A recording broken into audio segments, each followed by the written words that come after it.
5월 25일 수요일입니다. 오늘도 말씀과 기도의 자리에 나오신 여러분을 축복합니다. 오늘 함께 살펴보실 말씀은 사무엘상 12장 1절에서 15절입니다. 사무엘이 온 이스라엘에게 이르되 보라, 너희가 내게 한 말을 내가 다 듣고 너희 위에 왕을 세웠더니 이제 왕이 너희 앞에 출입하느니라. 보라, 나는 늙어 머리가 휘어졌고 내 아들들도 너희와 함께 있느니라. 내가 어려서부터 오늘까지 너희 앞에 출입하였거니와 내가 여기 있나니 요아 앞과 그의 기름 부음 받은 자 앞에서 내게 대하여 증언하라. 내가 누구의 소를 빼앗았느냐? 누구의 나귀를 빼앗았느냐? 누구를 속였느냐? 누구를 압제하였느냐? 내 눈을 흐리게 하는 뇌물을 누구의 손에서 받았느냐? 그리하였으면 내가 그것을 너에게 갚으리라 하니 그들이 이르되 당신이 우리를 속이지 아니하였고 압제하지 아니하였고 누구의 손에서든지 아무것도 빼앗은 것이 없나이다 하니라. 사무엘이 백성에게 이르되 너희가 내 손에서 아무것도 찾아낸 것이 없음을 여호와께서 너에게 대하여 증언하시며 그의 기름 부음 받은 자도 오늘 증언하느니라.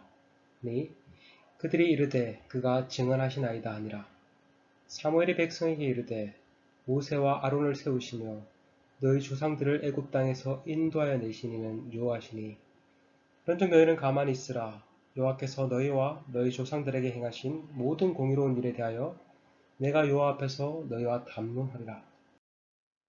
야곱이 애굽에 들어간 후 너희 조상들이 여호와께 부르짖으매 여호와께서 모세와 아론을 보내사 그 두 사람으로 너희 조상들을 애굽에서 인도해내 이곳에 살게 하였으나 그들이 그들의 하나님 여호와를 잊은지라. 여호와께서 그들을 하솔 군사령관 시스라의 손과 블레셋 사람들의 손과 모압 왕의 손에 넘기셨더니 그들이 저희를 치매 백성이 여호와께 부르짖어 이르되 우리가 여호와를 버리고 바알들과 아스타롯을 섬김으로 범죄하였나이다. 그러나 이제 우리를 원수들의 손에서 건져내소서.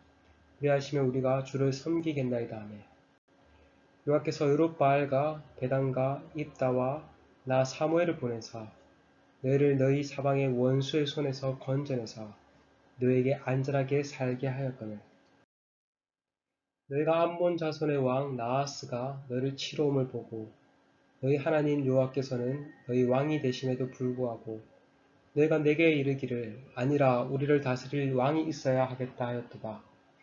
이제 너희가 구한 왕 너희가 택한 왕을 보라. 여호와께서 너희 위에 왕을 세우셨느니라. 너희가 만일 여호와를 경외하여 그를 섬기며 내 목소리를 듣고 여호와의 명령을 거역하지 아니하며 또 너희와 너희를 다스리는 왕이 너희의 하나님 여호와를 따르면 좋겠지만은 너희가 만일 여호와의 목소리를 듣지 아니하고 여호와의 명령을 거역하면 여호와의 손이 너희 조상들을 치신 것 같이 너희를 치실 것이니라. 오늘 본문이 포함된 사무엘상 12절은 사무엘의 고별 설교입니다. 사무엘은 사사시대와 왕정시대를 이어주는 중요한 인물입니다. 영적 암흑기인 사사시대 말기에 태어나 회개운동을 펼침으로 이스라엘이 여호와께 돌아오도록 하였고 왕동시대를 열도록 사무엘을 왕으로 기름 부었습니다. 이제 사무엘은 늙었고 이 땅에서의 사명이 얼마 남지 않았습니다. 사무엘은 역사의 뒤안길에서 백성들 향해 마지막으로 고별 설교를 하였습니다. 먼저 사무엘은 자신의 결백함을 주장합니다. 3절입니다. 내가 여기 있나니 여호와의 앞과 그의 기름 부음 받은 자 앞에서 내게 대하여 증언하라. 내가 누구의 소를 빼앗았느냐? 누구의 나귀를 빼앗았느냐? 누구를 속였느냐? 누구를 압제하였느냐? 내 눈을 흐리게 하는 뇌물을 누구의 손에서 받았느냐? 그리하였으면 내가 그것을 너에게 갚으리라 하니. 사무엘은 자신이 이스라엘의 사사로서 어떠한 착취나 부당함 없이 깨끗하게 정직하게 사역을 했음을 밝힙니다. 이러한 사무엘의 모습은 제사장의 직분을 남용하였던 엘리의 두 아들의 모습과 사사의 직분을 남용하였던 자신의 두 아들의 모습과는 달랐습니다. 사무엘은 매사에 하나님 앞에서 사사직을 수행하였던 것입니다. 이 이스라엘 백성 또한 사무엘의 결백함을 인정하며 이렇게 말하였습니다. 4절입니다. 그들이 이르되 당신이 우리를 속이지 아니하였고 압제하지도 아니하였고 누구의 손에서든지 아무것도 빼앗은 것이 없나이다 하느니라. 이 사무엘은 백성들에게 자신의 무죄함을 하나님이 증인이 되시고 하나님이 기름 부어 세운 왕이 증인이 된다고 말하며 백성들 또한 그에 대해 동의를 합니다. 참으로 아름다운 태장이 아닐 수 없습니다. 많은 경우 시작은 좋지만 그 과정과 나아가 그 끝이 좋지 못한 경우를 우리는 종종 듣고 보게 됩니다. 그 대표적인 케이스가 앞으로 왕으로 직접 역할을 감당하게 될 사울이지 않습니까? 사무엘은 백성들을 향해 이렇게 메시지를 전하였지만 그 자리에 함께 있던 왕직을 수행할 사울을 향한 주의 당부의 메시지가 아닌가 생각됩니다. 사무엘은 이렇게 자신의 결백함을 입증한 것은 자신의 업적을 기르기 위해 자신의 잘됨을 뽐내기 위해 한 것이 아니었습니다. 자신을 통해 이스라엘 다스리신 하나님의 통치가 아무런 문제가 없었음을 알리기 위함이었습니다. 인간 왕이 없었어도 그들을 다스리는데 아무 문제가 되지 않았음을 알리기 위한 것이었습니다. 하나님의 통치의 부당함을 호소하고 왕을 요구한 이스라엘을 향한 간접적인 책망이었던 것입니다. 이어서 사무엘은 이스라엘의 역사를 회고하며 더 직접적으로 이스라엘 백성들을 책망합니다. 먼저 이스라엘 역사에서 가장 중요한 사건인 출애굽을 언급하죠. 6절과 8절에서 하나님께서 모세와 아론을 통해 이스라엘 조상들을 애굽에서 인도하여 내셨다고 거듭 강조합니다. 6절에 모세와 아론을 세우시며 너희 조상들을 애굽에서 인도하여 내신 이는 여호와시니라. 이것이 또 8절에서도 반복됩니다. 여호와께서 모세와 아론을 보내사 그 두 사람으로 너희 조상들을 애굽에서 인도하여 내시어. 이처럼 하나님은 이스라엘을 애굽의 종살이에서 인도하여 이곳 즉 가나안 땅에 살게 하셨습니다. 그러나 이스라엘은 어떻게 반응했다라고 말을 합니까? 9절에 그들이 그들의 하나님 여호와를 잊은지라. 하나님께서 크신 은혜를 베푸사 이스라엘 애굽에서 구원하시고 약속의 땅으로 인도하사 그 땅을 차지하게 하셨습니다. 그러나 이스라엘은 이러한 하나님의 크신 은혜를 망각하였습니다. 사사기 2장 11절은 이러한 이스라엘의 모습을 잘 말해줍니다. 그 세대의 사람들도 다 조상들에게 돌아갔고 그 후에 일어난 다른 세대는 여호와를 알지 못하며 여호와께서 이스라엘을 위하여 행하신 일도 알지 못하였더라. 이스라엘의 다음 세대들은 하나님을 알지 못하였고 하나님께서 행하신 일을 알지 못하였습니다. 하나님의 인격과 하나님의 사역에 대해서 알지 못하였던 것이죠. 그러나 문제는 여기서 끝이 나지 않습니다. 일단 하나님에 대한 무지는 배교로까지 이어졌습니다. 이스라엘은 하나님을 떠나 가나안의 우상들을 숭배하였습니다. 그래서 하나님께서는 이방인을 도구로 이스라엘을 압제하셨습니다. 하솔의 군대 대장 시스라의 손에, 블레셋 사람들의 손에, 우엇 왕의 손에 넘기셨습니다.